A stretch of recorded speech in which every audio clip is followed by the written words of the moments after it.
রাজধানীর দারুস সালাম থানা এলাকায় অভিযান পরিচালনা করে কল্যাণপুরে ছাদের চিলেকোঠায় বাবা ছেলেকে আটক করে নিয়ে ভয়াবহ শারীরিক নির্যাতন ও চাঁদা আদায়ের ঘটনায় 3 জনকে গ্রেপ্তার করেছে।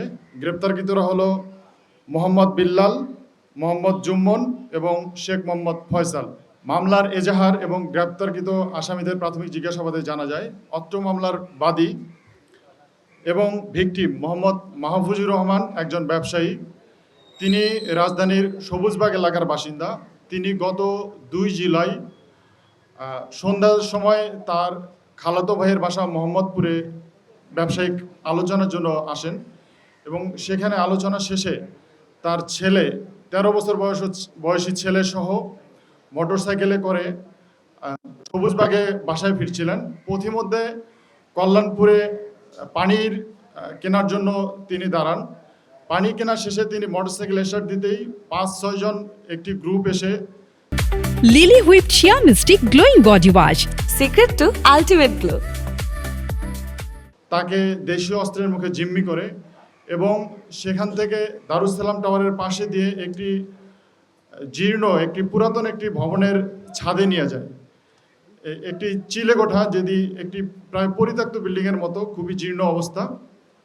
সেখানে নিয়ে গিয়ে তার কাছে প্রায় প্রথমে 5 লক্ষ টাকা চাঁদা দাবি করে এবং পরবর্তীতে সে সেই টাকাটা দিতে অস্বীকৃতি জানালে তাকে প্রচণ্ড ধরনের শারীরিক নির্যাতন শুরু করে এবং শারীরিক নির্যাতন সহ্য করতে না পারে সে তার পরিচিত আত্মীয় স্বজন এবং তার খালাতো ভাইয়ের মাধ্যমে প্রায় বিকাশে এবং ব্যাংক অ্যাকাউন্টের মাধ্যমে 50,000-এর অধিক টাকা তাদেরকে প্রদান করে এবং আসামিরা, এই যে আমাদের যে ঘটনার অভিযুক্ত, তারা ভিকটিমকে এরপরে হুমকি দেয় এই ঘটনা কোনো আইনশৃঙ্খলা বাহিনী বা অন্য কাউকে না জানাতে। যদি জানায় তাহলে তাদের পরিণতি আরও ভয়াবহ হবে এবং এই ঘটনার পরপর তারা তাকে সিএনজিতে করে পাঠিয়ে দেয়। এই যে চিলেকোঠার যে সময়টাতে বাবাকে যখন নির্যাতন করতেছিল, ছেলে সেখানে উপস্থিত ছিল, 13 বছর বয়সী ছেলে। সে প্রচণ্ড ভয় পেয়ে যায় এবং মানসিক একটি ট্রমার মধ্যে পড়ে। পরবর্তীতে বাবা ছেলে 2 জনই মুগদা মেডিকেলে ভর্তি হয় এবং 2 দিন সেখানে চিকিৎসা গ্রহণ করে এবং এই ঘটনায় পর তারা রাজধানীর দারুস সালাম থানায় একটি মামলা রুজু করে। এই মামলা রুজুর পরপরই আমাদের র‍্যাব 4 আমরা ছায়া তদন্ত শুরু করি এবং প্রচুর পরিমাণে আমরা সিসিটিভি ফুটেজ, বিভিন্ন ধরনের তথ্য প্রযুক্তি, গোয়েন্দা তথ্য সংগ্রহ এবং বিশ্লেষণ করি এবং এক পর্যায়ে আমরা নিশ্চিত হই আসামিদের অবস্থান, যে তারা দারুস সালাম সহ রাজধানীর আশেপাশে এলাকায় অবস্থান করতেছে। সে প্রেক্ষিতে গতকাল আমরা অভিযান পরিচালনা করে রাজধানীর দারুস সালাম, সাভার সহ বিভিন্ন এলাকা থেকে 3 জনকে গ্রেপ্তার করি এবং আলামত জব্দ করি। এই যে গ্রেপ্তারকৃত যে আসামিদের, তাদের আমরা সংশ্লিষ্ট যে আমাদের রাজধানীর দারুস সালাম থানা, সেখানে আমরা হস্তান্তর করেছি। মামলার যে তদন্তকারী কর্মকর্তা, তিনি পরবর্তী আইনগত ব্যবস্থা গ্রহণ করবেন। এখন পর্যন্ত যে মূল সাসপেক্ট যে বিল্লাল, সে একসময় এখানে কল্যাণপুরের বস্তিতে থাকে। বেশ কয়েক বছর পূর্বে সে গার্মেন্টসে চাকরির সুবাদে সে গাজীপুরে থাকতো।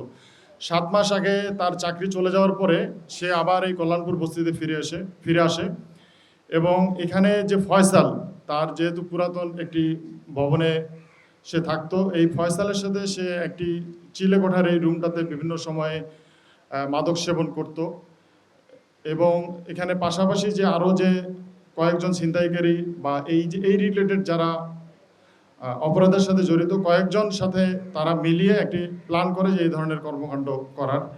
তো আমরা তাদেরকে জিজ্ঞাসাবাদ করে আরও কয়েকটি ঘটনা পেয়েছি এবং তারা এই ঘটনার যারা ভিকটিম থাকতো তাদের ভিডিও করে রাখতো, যে যাতে যে আমার কাছে না আমাকে কোনো ধরনের কোনো শারীরিক নির্যাতন করেনি, তারা এখানে আমার সাথে খুব ভালো ব্যবহার করেছে এবং আমার কাছে তারা টাকা পাইতো, এই ধরনের বিভিন্ন ধরনের ভিডিও করে রাখে। তো আমরা যে আসামিদের যে মোবাইল, সে মোবাইলেও আমরা এই ধরনের কয়েকটি ভিডিও পেয়েছি যারা তাদের এই গ্রুপের ভিকটিম। তো এই ধরনের বেশ কয়েকটি ইনসিডেন্ট আমরা পেয়েছি। আর তাদের স্পেসিফিক কোন রাজনৈতিক সংশ্লিষ্টতা আমরা পাইনি। তারপরও আমরা মামলার যে তদন্তকারী কর্মকর্তা তিনি এটা যাচাই বাছাই করবেন।